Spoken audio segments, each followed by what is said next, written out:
Everybody, welcome to Stoicism Will Save the World. As we already discovered, there are a lot of really brilliant minds on here, some people that have been practicing Stoicism, so this should be a great discussion. We're going to dive right in.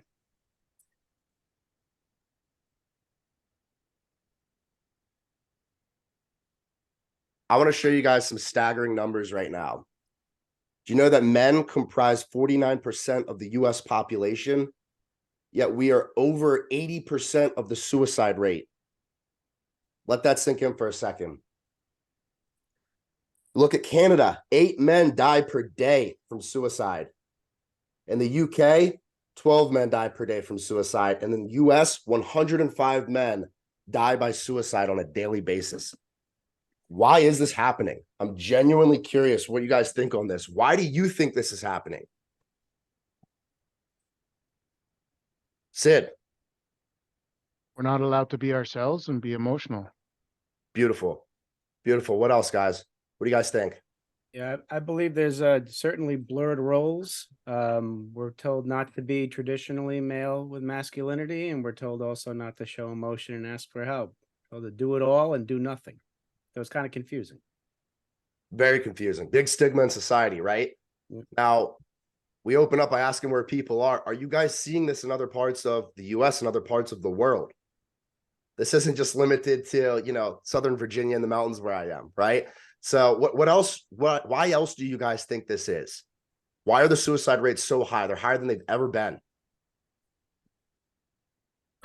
Well, I mean, I think that some of it has to do with just some of there's economic reasons. There's, depression as a result of unmet expectations we place on ourselves, depression because of, financial, challenges, the pandemic, there's all kinds of reasons.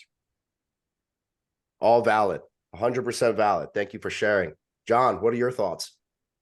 I'd be curious to see the breakdown by age range, because you have a lot of baby boomers that are now retirement or post-retirement, and many of them have not planned appropriately for retirement. Interesting point. And that is interesting. I know Drew is very up to date on a lot of these statistics. I've been doing a lot of research on the back end, and the male figures are lower, but we have seen so I'm roughly stating this. I don't know if this is exact. If you know of this, please back me up here, Drew. But from what I saw, I think for the males, it's typically age 18 to 45. And for females, it's closer to 25 to 57. So it's actually older in females, which is interesting. But a lot of factors, right? And so I'll share this thought with you. You guys have probably heard of this before. One second. Hard men make easy times make weak men make hard times, and hard times make strong men, right?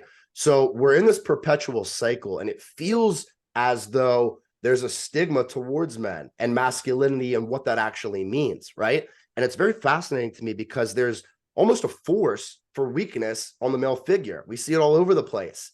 And my biggest thing is, I believe that this comes from a multitude of things, but the biggest thing is a lack of virtues. Let me ask you guys this, and you can just share this in the chat. You don't have to share this out loud, but Michael Jordan or LeBron James? And just type it in the chat. Who do you prefer, Michael Jordan or LeBron James? I'm genuinely interested to see what you guys say here. Okay. Who do you prefer? Who do you think is a better basketball player, or who do you like more as a person? Interesting point. Interesting point. Answer to the best of your ability on this one. Oof. I just want to mention, I'm taking a class at Ohio State University. It's called Sociology of Death and Dying. And yesterday the topic was suicide, but they never really answered the question on why people commit suicide. But I think it's because people don't like the pain, so they're trying to get out of the pain. They don't know how to get out of the pain. About different kinds of pain. That's a very interesting point, Ed. I heard this quote the other day.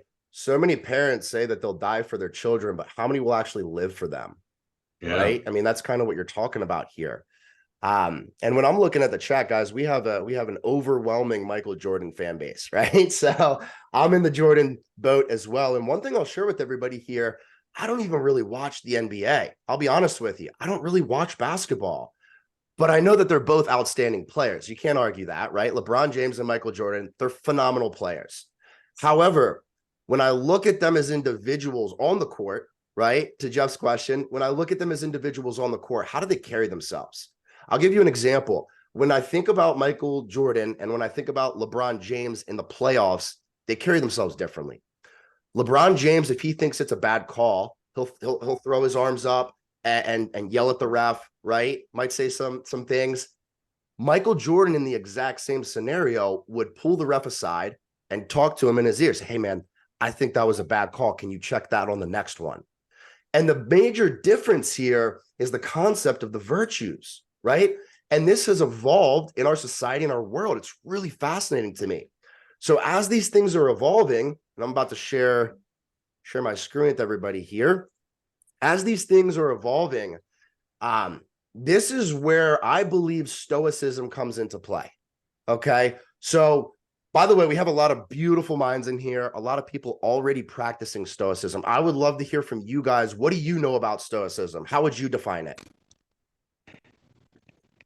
I'll be honest. I'm here. I know what Stoicism is. I'm not sure if I live in this way, but I am very curious to hear from this group. Yeah, I'm here to learn because your quote about the weak man, strong man, good times, bad times. I'm in full agreement. I think we're in a weak men, bad times moment. So I'm excited to see a trend where people are maybe changing the way they look at the way they want to live their life, whether it be for themselves or their kids. Incredible. Thank you for sharing that and your vulnerability, brother. Yeah, absolutely. Right. And again, I know I'm putting this on, but I feel like I can learn from everybody here. So Stoicism has been around for 2,000 years, right? Does anybody else want to share their thoughts on Stoicism before I jump in here? Ed? Yeah, I would. I call it practical philosophy because I've taken like 10 philosophy courses, but this gives you actual things that you can practice to become more stoic. Beautiful. Love it. Practical philosophy. Great way to put it. I'm sorry. I believe somebody else wanted to jump on that as well. Matt.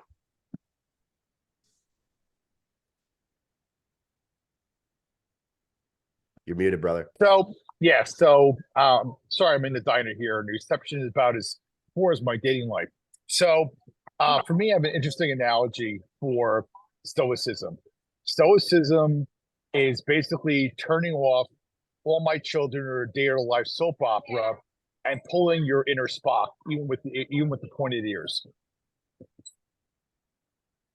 Still wrapping my head around that, Matt, but that was interesting. Yes, I like where you're going with this, right? But you're essentially alluding to that emotional tranquility. Feelings. I'm sorry? What I heard from that was logic over feelings. Yes. Exactly.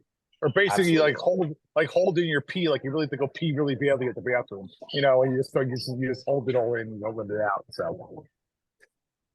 So here's what I'll share with you guys. When I think about Stoicism, the thing that fascinates me is there are three primary rulers of Stoicism, right? And these are Seneca, Epictetus, and Marcus Aurelius. Now, these were all very different individuals. When you look at somebody like Marcus Aurelius, he was an emperor. He was wealthy. He had everything at his fingertips. He didn't really necessarily need material things, sustenance, or resources, right? He looked for fulfillment. But then you look at somebody like Epictetus was a slave, yet people would travel from thousands of miles to hear this man speak. And so when we break this down, it's fascinating because the one thing that they had in common was searching for fulfillment, right? And so what Stoicism allows us to do is live a life of virtues.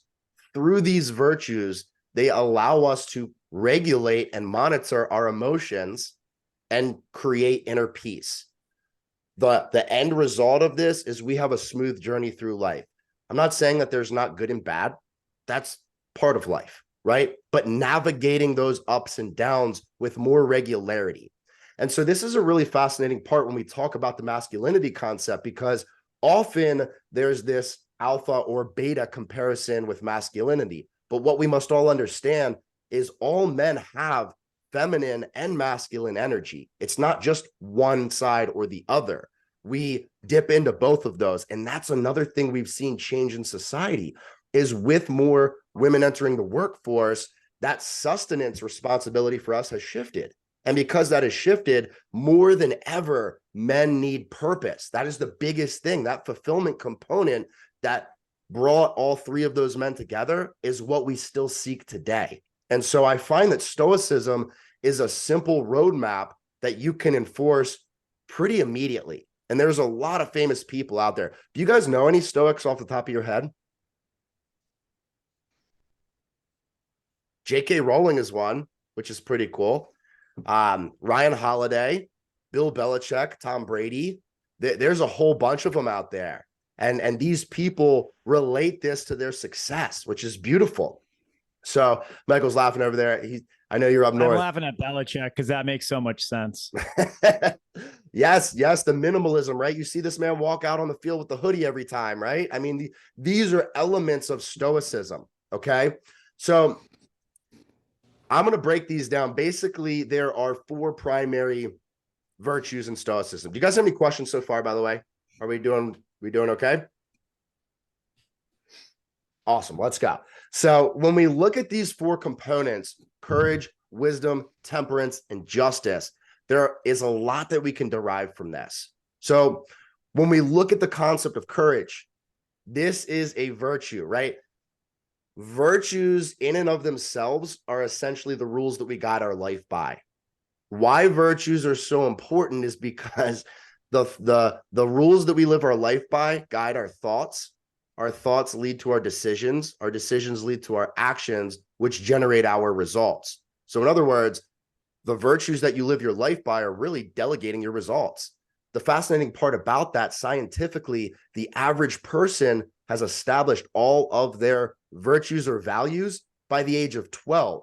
So what does that mean? Where do we get them from? We get them from our parents typically, right?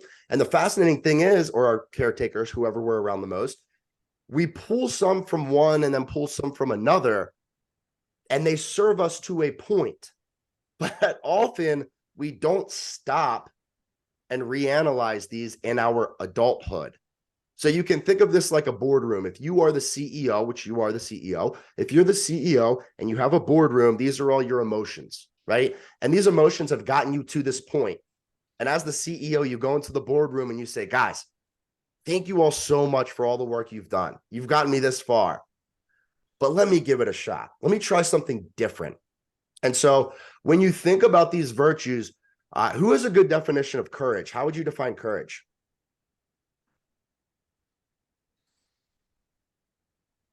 I think, I mean, in a day-to-day situation, who doesn't have a thing they have to do that maybe makes them a little bit afraid because you don't know what the outcome is going to be? I mean, for me, I'm in sales. I face this all the time, and I have to be courageous and be like, okay, well, I'm going to make this phone call because it doesn't matter what happens, but I have to get it done. That's my day-to-day sort of courage experience. That's a great example. We're all virtually a business owner or an entrepreneur in some capacity, right? And so I think that you're spot on here with the business side. Is how many things do you fear failure? I love this quote from Tony Robbins. He said, there is no success without failure, right? You fail into success, you learn better ways. And so that courage, like Michael's talking about, are you picking up the phone and making one more call in spite of criticism? Are you putting that post out there that you don't want to do because you don't want to get on the camera?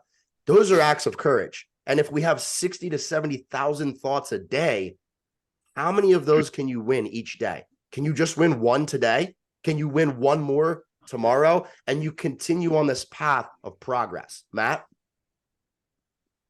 Oh, to go back to my 90s, cartoon days, courage was the calorie dog. And then also courage is what the lion had in Wizard of Oz. But also courage is going out of your comfort zone and risking the fact that you could fail, but you still do it anyway because, the positives outweigh the negatives. I love that. And again, in Stoicism, that we're allowed to do this because we're regulating those emotions, right? And we're going to talk into the manageables, the how, in just a minute here. Anything else on courage before we shift to wisdom? I'll jump in real quick. Okay. I heard John first, so I'm going to give it to John and then Drew and then Oleg. John? Courage is doing what's right rather than what's easy. Can you say that one more time? Courage is doing what's right rather than what's easy. Beautiful. Thank you for that. And I think about all the quote unquote role models that people are following today. And do they exemplify courage? Drew? I'd say doing things scared by not allowing overthinking. That'll talk you out of it. That's a huge part. Where does overthinking come from? Fear. Fear. It's Yeah, head. It's the fear all in your head. Illusion. Yeah. Absolutely. Oleg? I would say, to me, the poster child for courage today, in today's world, is Trump. Interesting. I like that. Very cool. So any other thoughts here before we shift to the next one, guys? Good. Okay, cool. So when we think about wisdom, this isn't saying that we're the smartest person in the room. It's quite the opposite. It's saying that we're constantly a sponge. And when we say wisdom, we're directly saying seeking the truth, even if other people don't believe in it. And we don't have to make this political, but I think the big thing here, we can think about the COVID vaccine. I cannot tell you how many people that I directly know were forced into it out of fear, right? And so wisdom is you taking the approach of gathering as much data as possible. Now, I say this with some of my own temperance. Elon Musk quoted, and this was just the other day, he said, when you make decisions, you should make them with about 70% of the knowledge. If you're looking for 90% of the knowledge, you've already missed the boat. And so I think that's a really interesting distinction. When we talk about wisdom, we are seeking the truth, but we can't get to 100% truth, because how will we ever know? What do you guys think about wisdom? What are your thoughts here? Drew? I see wisdom from we pick up wisdom from our experience. We've actually lived it. Knowledge we can get from a book, and it's blending, not necessarily a balance, but utilizing the wisdom we've experienced along with the knowledge we're picking up at the time to make a decision. And so that's how I characterize it. I love that. That big word that stands out to me is the experience component, right? It's like that Native American proverb. It goes something like this: you can tell somebody how to do something and they'll forget. You can show them how to do something and they might remember, or you can have them do it and they'll remember for a lifetime. That is experience, right? Any other thoughts on wisdom before we shift, guys? Oleg, yes, sir. I think it's similar to, in many ways, it's similar to perfection. That, people think that they seek perfection and they never achieve it, because it's a difficult thing to identify what that level actually is. So as Tony Robbins, since you quoted Tony Robbins, always says that you want to be striving for excellence, because if you look for perfection, you're never going to get it. That's a really good point that you bring up, because perfection's the eye of the beholder, right? But if you seek progress, you won't let yourself down, because we can continue to progress. If you get to the point of perfection in your mind, that you think you achieved perfection, you don't have anything else to strive for. That's right. You're basically done, which means, it's not something that people usually want to get to. Absolutely. I'm so glad you brought that up. If you feel like you've already made it, you've already lost the battle, right? You think about when you're 5 years old and your reading level, and then you think about when you're 10, and then you think about when you're 50, and hopefully you're still reading in your 50s. Think about driving, same thing, right? When you're 15, 16 years old, you don't drive as well because of that experience component. I love what Oleg said, constantly seeking that, right? Always getting better. Drew? You think about it, when we're raised, we're taught to be afraid of failure.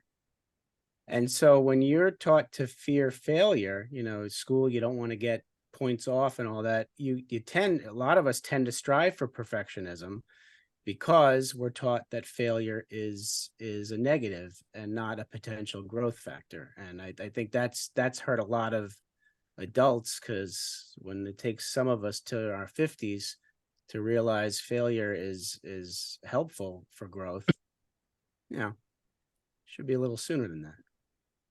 Yeah, that's a great point, because if you really think about it, I mean, ultimately, we have been in a systematized society since we were born, right? You're around your parents and they tell you, hey, no, don't do it that way, do it this way. And then you go into school and, hey, there's this solution. You got to get to the solution. And then you go into the workforce and they say, this is the result we're seeking. This is how you get there. So we're pretty much systematized to operate this way. It's crazy when you think about it. Oleg? I just wanted to add, don't mean to disagree with Drew. I think what he said is absolutely right on. But at the same time, if you think about teaching kids to fail, that's not going to work out very well in the end either. So it's not about not just teaching them that they should avoid failure, which means that you teach them that failing is okay. Failing is not okay either. So it's a balanced thing that needs to be taught, not one or the other. And the problem is with our society right now, as Billy Crystal would say, don't get me started on that. It's one of these situations where if you look at the Keegan's example with COVID, we had no choice. As a lot of people did not want to do vaccines for a number of both good and bad reasons. But the bottom line was my son's school said, the kid's not going to school if he's not vaccinated.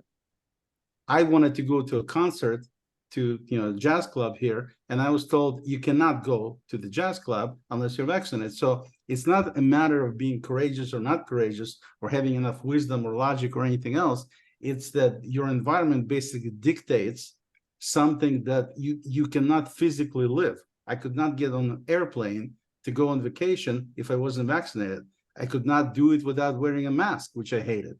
And then later we find out that these masks are basically useless. But the bottom line is the damage has already been done in many, many different areas. So it's, on one hand, you're trying to strive for something. On the other hand, the society pressures you, basically limits you completely. I mean, I'm not saying it's as bad as being in a concentration camp, but at the same time, you have no choice. Yeah, those are very interesting points. Those are very interesting. But does anybody else have a thought on this? I mean, I think one of the things that stands out to me is does your environment dictate a lot of that? Absolutely. But do you have control over your environment is the other point, right? And I think back to some scenarios you do and some you don't. I think of somebody like Viktor Frankl, right? Like Viktor Frankl was in a concentration camp. He wrote the book Man's Search for Meaning and found many other men that survived, and they derived purpose from that. But you could easily say that their environment forced them into the concentration camps, right? So this is really good talk, by the way, guys. I love it. I'm going to shift to the next one just to keep the flow going and be conscious of time. Can I make a comment though? Sure. Part of this also is kind of pointing out that, it based on your political beliefs, that dictates how you're viewing a lot of things, which, can be a challenge. Yeah. I think that this is really interesting because of where you are in the world. It really depends, right? Because of the political system. I mean, you're specifically referring to the United States on this comment, but you have to also realize that this is a bipartisan party, right? So if you only have two options, it doesn't mean that you 100% are one way or the other, right? Like you can identify. I don't want to get into politics on this. I think there is some truth in what you're saying, but I don't think that your political ideology dictates your end result. However, there are some similarities within politics that can navigate people one way or another, right? But let's keep this flow going. But this is great. This is a great conversation. The temperance component. So this one is more about the self-control, not indulging, right? It's to say that you obviously can enjoy rewards and the things in life that are out there, but are you using crutches? And so the biggest thing here is really this component of embracing adversity, right? So when we think about self-control, how often do we rely on, sex or drugs or alcohol when really we need to just face it head on? And so this is something that we see a lot. What do you guys think about this one?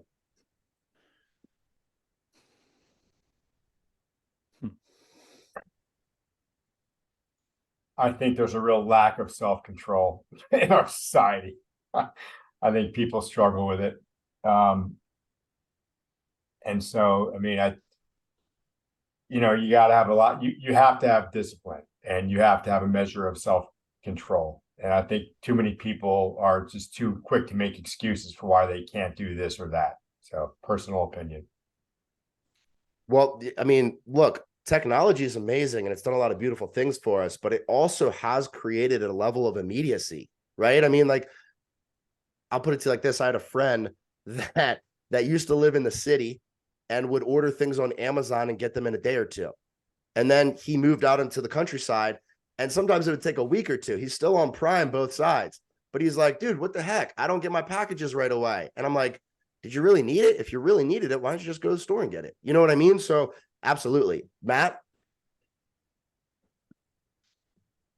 I definitely want to chime in on this one. From the nerdy IT perspective, this is very prevalent, because keep in mind that all of our tech tools and tech toys are, at least the modern ones, not the ones that, are basically competing against an abacus, are instantaneous.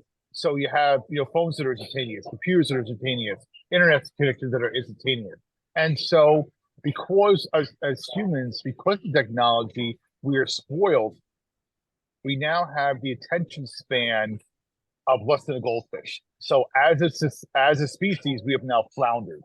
And so the other thing, from coming from family of narcissists, if people lack accountability, responsibility, or humility, they're not going to take control or have to take responsibility for their vices, and they're going to use those things as excuses instead of trying to fix it. So there's the technological side and the emotional, mental, intellectual, and spiritual aspects of why people don't move forward and don't, use that courage or stoicism to their advantage as opposed to their detriment.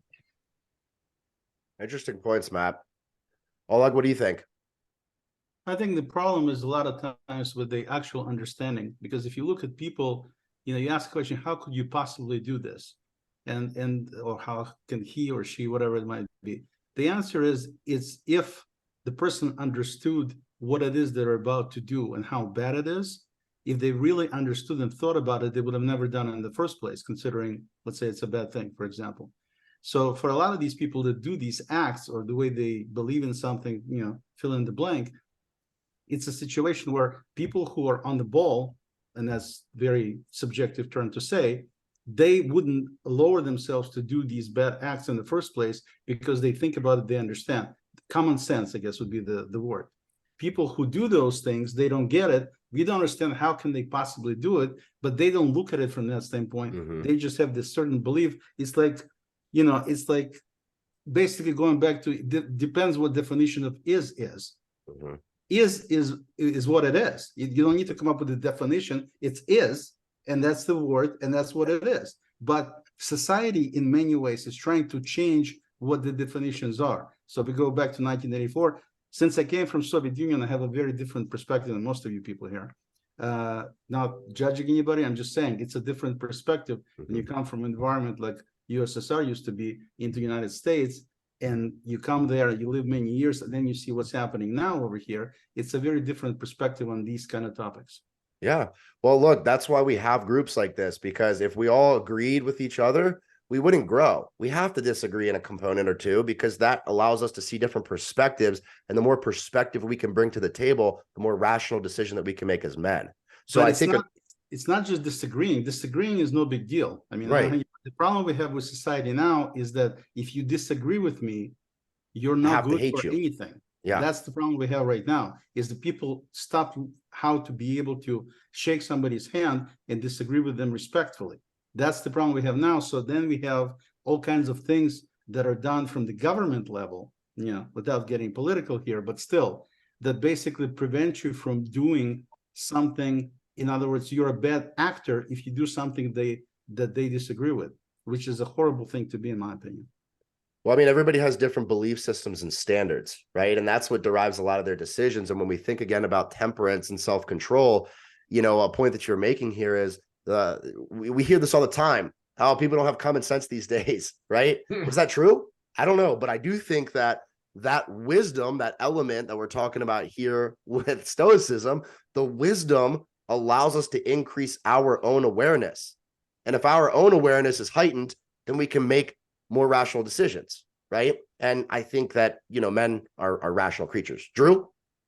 I think with temperance, it's the difference between immediate gratification and delayed gratification. And what I've seen, a lot of stuff is generational now with the millennials versus. And I firmly believe with delayed gratification, you feel like you earn something. And with the immediate gratification, I mean, I remember when I used to play sports and we would get a trophy for winning first place, winning a championship. And now the kids get participation trophies. So before, you just know that if your parents pay money, you're going to get a trophy. Sports scores. When I was a kid and the Mets were on the West Coast, I had to wait till half of the next day to find out what the damn score was. Now you can find out that night. So, delayed gratification, I think, is so much more rewarding than immediate gratification. But some of these age groups don't even know what delayed gratification is. Yeah. Again, generational differences, virtues have changed, right? Michael?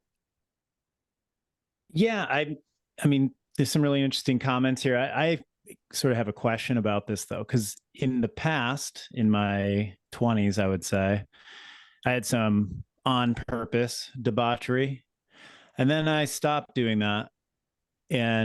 But I looking back, I realized that I lacked discipline in certain areas. But what I've noticed now, I'm in my late 40s, that I've really seen a turn starting around my late 30s, or maybe when I was about 40, where I did notice, and I continue to notice, and I would say the difference between me today and 8 years ago is pretty dramatic in terms of just having a long-term view, being much more disciplined about indulgences. And it was a decision I made because I'm like, yeah, I want to be certain things. And so my question is it a function of maturity? Is it a function of a decision that someone has? Or is it some of the things that we've discussed, right? Societal impact or political perspective or the way your parents lived or whatever. I'm sort of interested to hear anybody's thoughts on that. If it is something that just comes with age. I'll share a thought with you, then I would love to hear what other people have to say on this. Very quickly, I think that let's look at this from a virtue or a value stance. Okay. Debauchery. Okay. Maybe that involves partying with your buddies, right? So if that's the debauchery, then the virtue or the value in that scenario is the relationships. And so as you go through life, what's happening is you are maturing, yes, but the virtue or value hasn't actually changed. You still value relationships. It's just now you're not going out to the bar to actually get that quality time. You're doing it with your family. And so the virtue or value hasn't necessarily changed, but the way that you are actually expressing it has, if that makes sense. What do you guys think on that? We got a lot of hands going up. Sorry, go ahead. Yeah, no, I was going to say absolutely, Keeg, if I could agree with you there, because I myself, when I was younger in my 20s, I would definitely not want my daughter to be involved with somebody that I was like. And yeah, it just as I think as the older we get, we build different relationships, and I'd rather sit at home and hang out with my wife and kids playing video games than being out partying at strip joints. Like, well, it's just, yeah, I think it's something that we have to evolve into and embrace. That's Well, awesome. that can provide its own atmosphere for indulgences, though. Like, there's always the threat of a box of Oreo cookies, right? Like that's my weakness. Is I love sweets, ice cream, cookies, brownies, all that stuff. And it's really a constant effort not to indulge in that and should make other choices. The payoff is worth it, but it's always there, especially where I live. I can get the greatest cookies on the planet delivered in like 5 minutes. But why am I able to make that choice where 15 years ago I would have been like, bring those cookies. You got to prove it. I think you got to send everybody a box so we can just make sure that they're the best cookies. Hands down. You'll love it. They're great. Awesome. So here's what I'll do. I'm going to pass it to Matt, Drew, and Oleg, and then I'm going to go to the last virtue here, and then we're gonna go through those 7 Stoic tenets all in once, and then we're gonna wrap up, guys. We only have about 20 minutes left. This conversation is awesome, though. Thank you guys for all the good combo. Matt. Well, first of all, if the cookies are controlling you, or at that point, you just, get off the drugs. So, because no about the sweet should sit there and be ominous like a cumulonimbus thundercloud.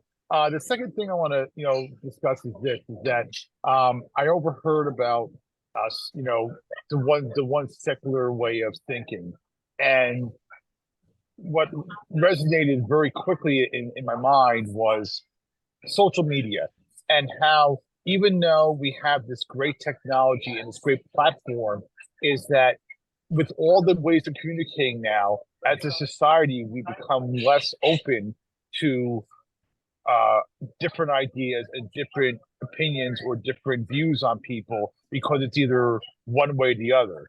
I mean, look at toxic feminism and always emasculating men or shaming men just from existing. It's prevalent in society now, where as a man you are disadvantaged just from our gender. And so, or you're, if a man's accused of something, he's immediately guilty and canceled for life. If a woman does it, it's not as bad, or she was empowered. So it's a hypocritical, manipulative double standard. And so the problem with social media is it's become the judge, the jury, and the executioner, and you're guilty until proven innocent. So Stoicism is a way to help, but again, based on what people said in their environments here, you can't always hide from society. You can't always run from what other people are doing, and there's certain things that you're out of control, where either you sit there and accept it, or you don't, and you have to deal with the consequences. So there's a multitude of different dynamics that go into all those things that help to shape your life and to point you in a direction that you think you need to go, or you should be going in. This is very true. I also want to point out we have more resources available to us than we ever had in human history.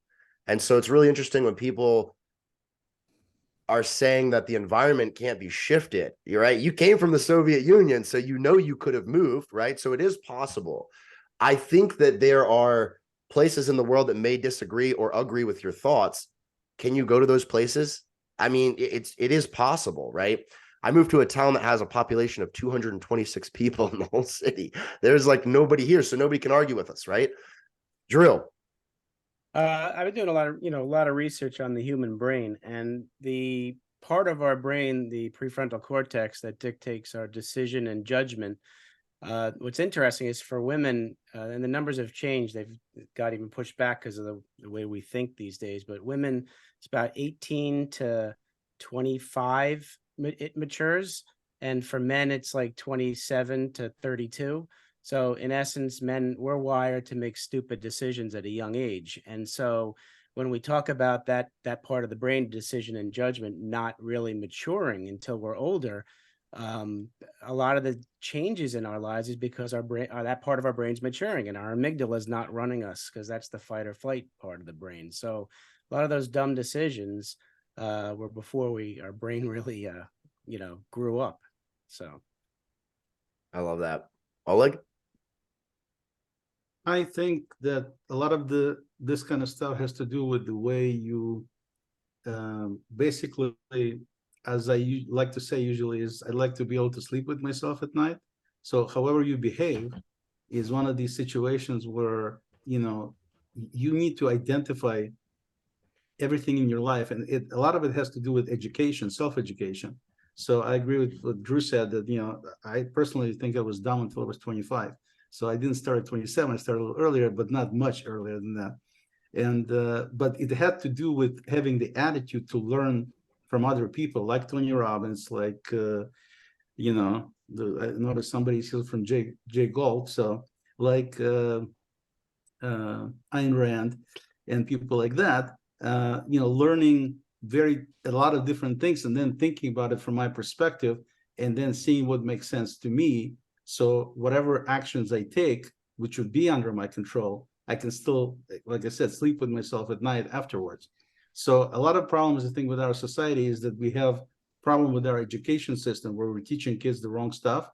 So then they wind up not growing up, asking questions, and trying to learn from others.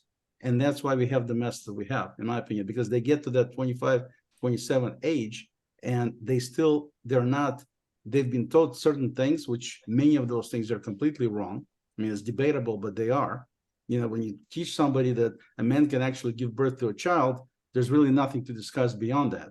Okay. I mean, if you want to argue with physics, with physiology, and with biology, by all means, but man cannot give birth to a child.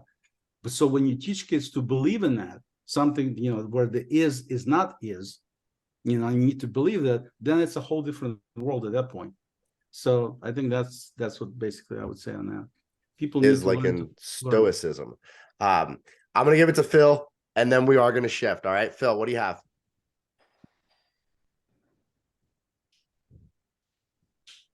Sorry, I couldn't find the mute button. So just a comment on Oleg's overview. So Oleg, we all have a choice in educating our kids. It doesn't have to only be the education system. It can be the parents who have expertise in certain areas, and then it's sharing those expertise to connect them with people who are experts in the areas that you want them to learn the necessary skills and knowledge that they should have before they're 18.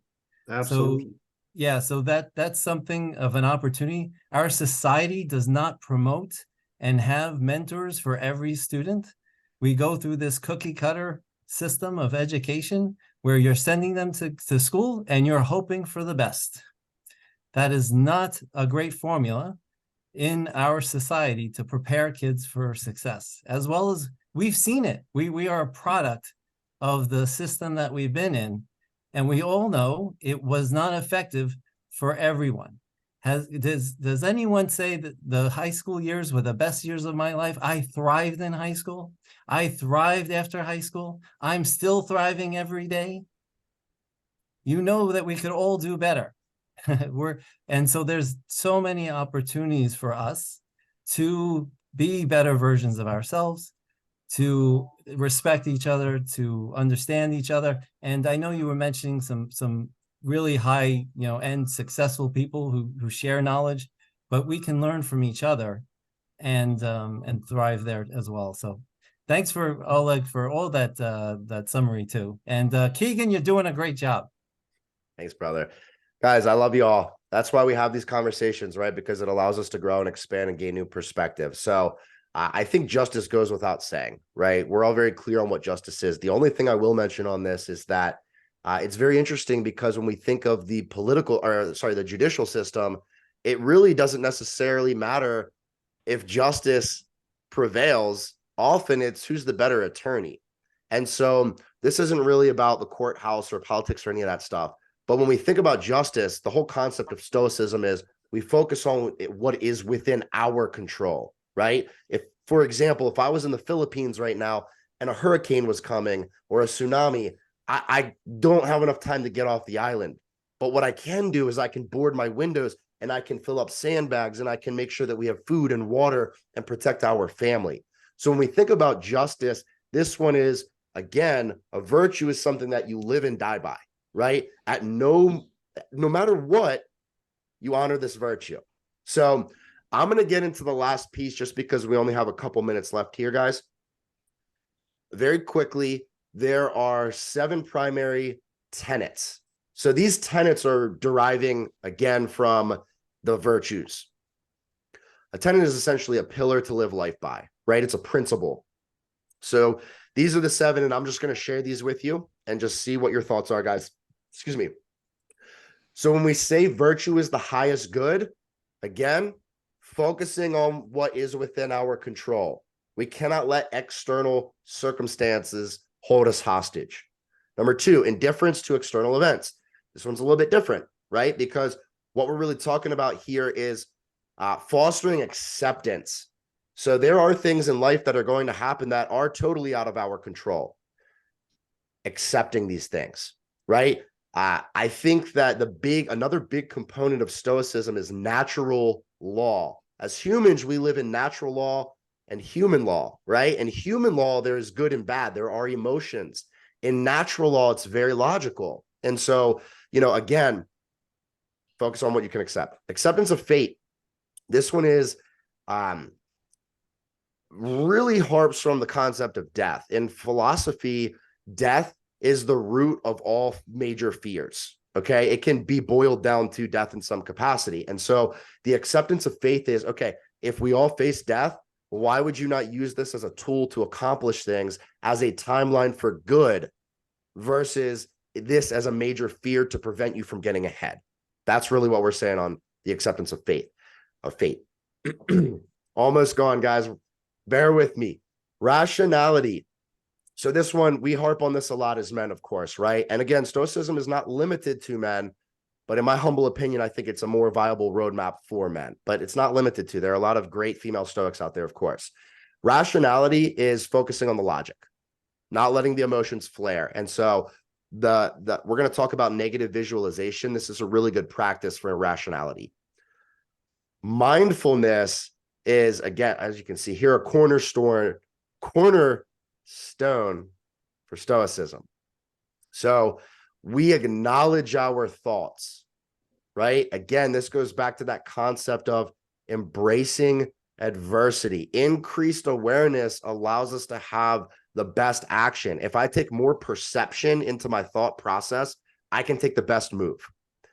Negative visualization is a really powerful tool. I'm sure you know positive visualization. Negative visualization is, okay, if I can fathom the worst possible outcome here, the worst possible thing that could happen, and then I can also think of the best possible outcome here, then my emotion is not going to waver to one side or the other. I stay rooted, right? So that groundedness is a really great tool from negative visualization. And then self-discipline, you guys know what this is. We've been harping on this the whole time, right?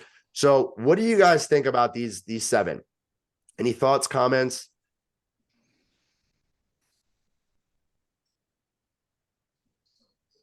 Problem with some of these things, they're all good. There's nothing wrong with them. But like I mentioned in the example with the vaccines, it's a situation where with your best efforts and your best ideas, everything, there's nothing you can do. It's like somebody's tying your hands and saying, you want to go board up those windows you were talking about, not happening because we're going to tie your hands. So that's where you are. So then what would be in your control there? Getting the rope off your hands, right? I think the point is often we don't take ownership and responsibility in certain scenarios. I've been guilty of this, right? There have been scenarios where I didn't take ownership or responsibility, but at the end of the day, there were absolutely things that I could dictate or control, or I had some output that I could work towards. John? In looking through the tenets and listening to you describe them, I realized that I'm actually more stoic than I knew.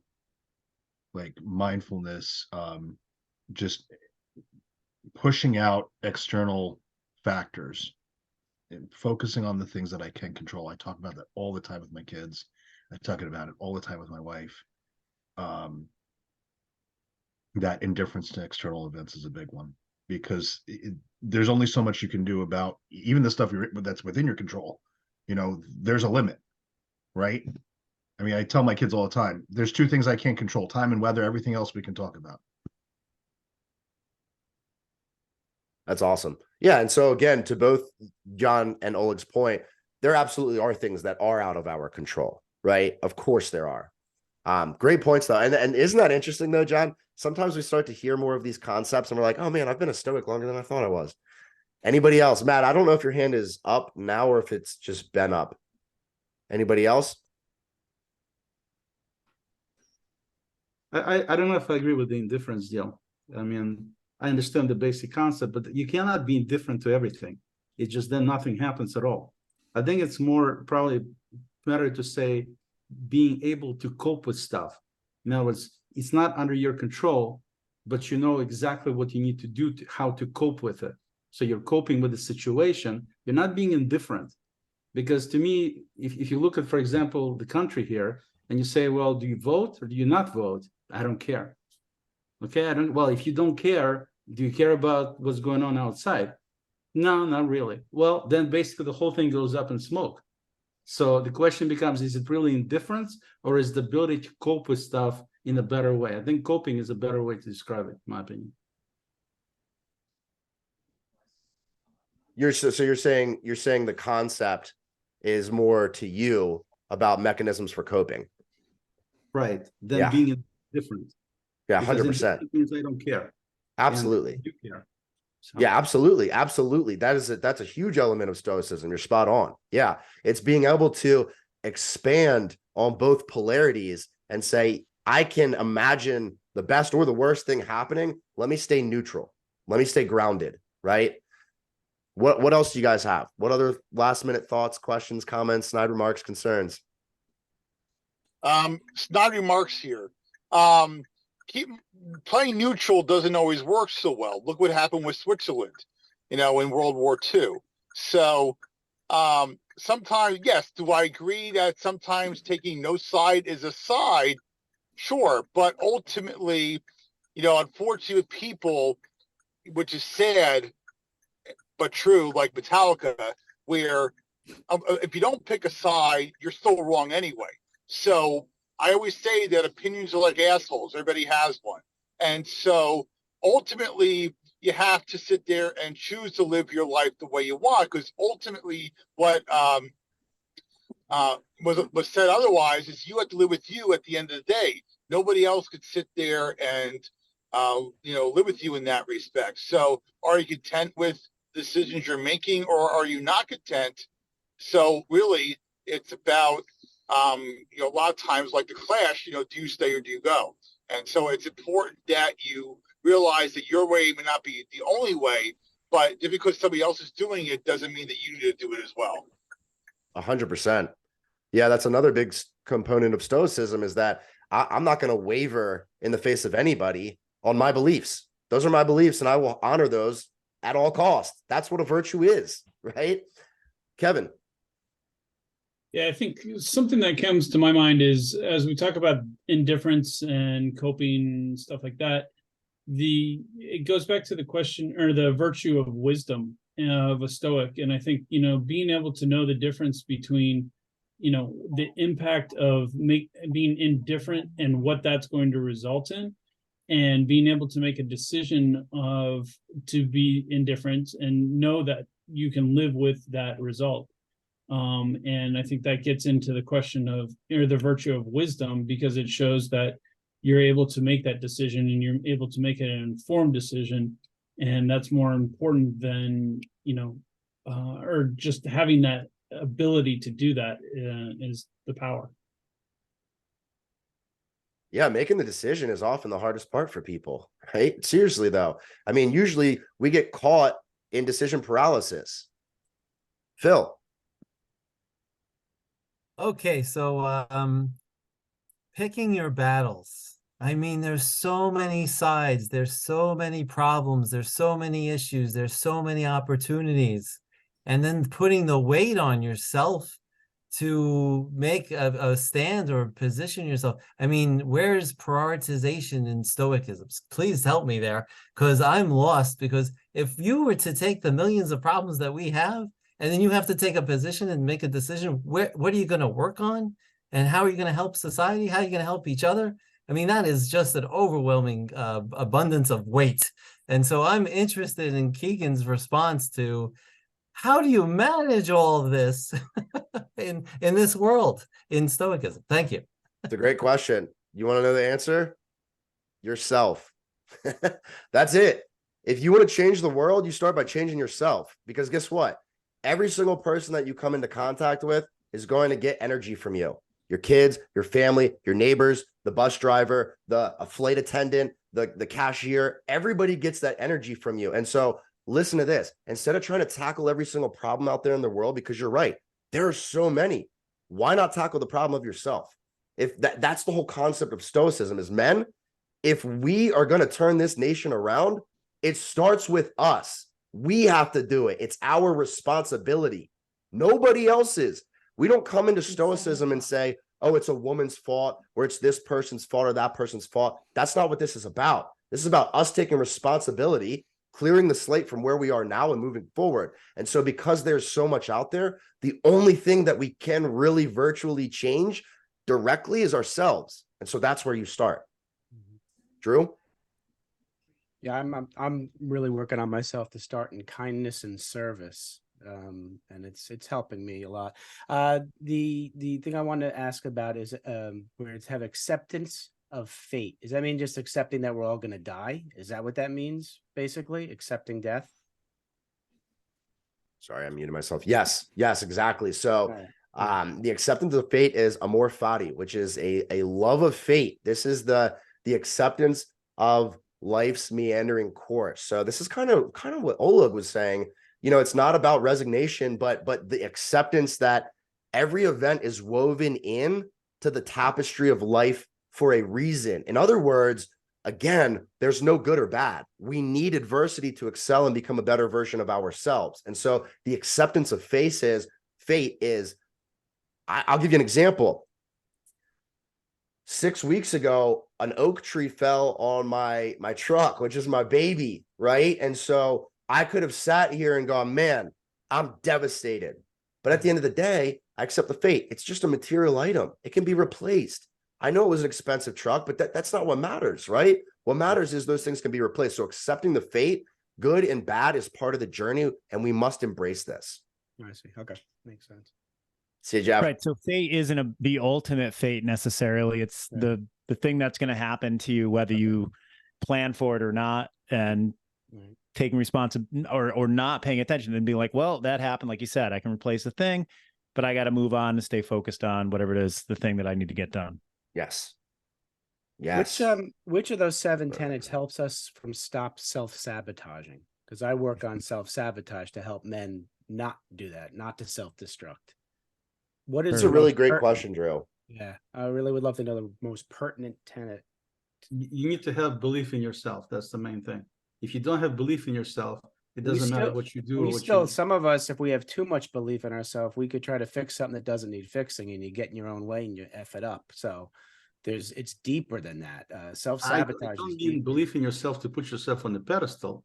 I just mean you have belief in what you think you can do. And you basically, the deal about decisions, it's not difficult to make decisions. I know people say it's so hard to make decisions. There's nothing to making a decision. It's very simple. Making the right decision, that's a difficult thing to do. Yeah, but that's not self-sabotage, though. Self-sabotage comes in many, many different ways. So going back again to belief in yourself, then you can see and examine what it is that you're doing. You can see if you're self-sabotaging or not based on the outcomes.